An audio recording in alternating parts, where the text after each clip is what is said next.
કેમ માંડવી વદેશિયાથી નોગામ સુધીના માર્ગ છેલ્લા કેટલાક સમયમાંથી ગંભીર અકસ્માતોને કારણે લોકોમાં ચિંતાનો વિષય બન્યો છે। છેલ્લા અંદાજે 6 મહિનામાં માર્ગ પર અનેક ગંભીર અકસ્માતો સર્જાયા છે, જેમાં 3 નિર્દોષ લોકોએ જીવ ગુમાવ્યો છે।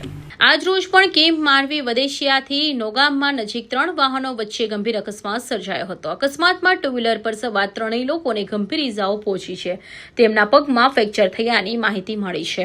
અકસ્માત બાદ જવાબદાર વાહન ચાલક સ્થળ પરથી ફરાર થઈ ગયો હોવાનું જાણવા મળ્યું છે।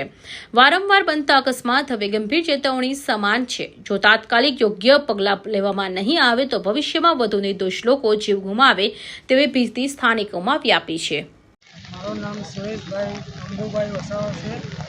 મેં નોકરીથી પેસેન્જર આવતા હતા ત્યારે ટુ વ્હીલર ગાડી ચાલતેલી મારી ગાડી એ સ્વીપવાળા આવીને મારી ટુ વ્હીલ પર મારી ગાડી ઇકોવાળા પર ઠોકાઈ ગઈ। મારા આમાં કંઈ વાત નથી।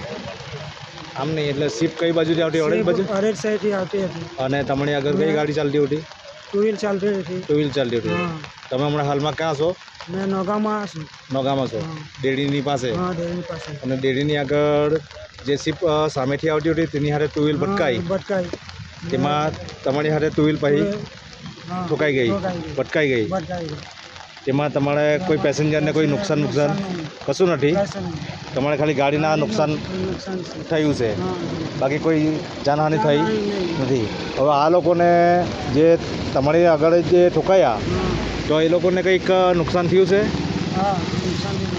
કેટલા જણા હતા એ લોકો? 3 જણા હતા। તેમાં કોઈ ગંભીર ઇજાગ્રસ્ત કોણ હતું? નામ તો નથી ખબર। ના પણ એમ લેડીઝ જેન્ટ્સ? હા, એક લેડીઝ અને 2 લેડીઝ ને એક જેન્ટ્સ હતા। હવે અહીંથી આ પગ કઈ તૂટી ગયો એવું આખો લેડીઝનો, અને પેલો ભાઈ જે હતો શિફવાળો બાકી સુઈ ગયો એટલે અહીંથી ફૂલ ઝડપે આવેલો હતો? હા, ઓકે।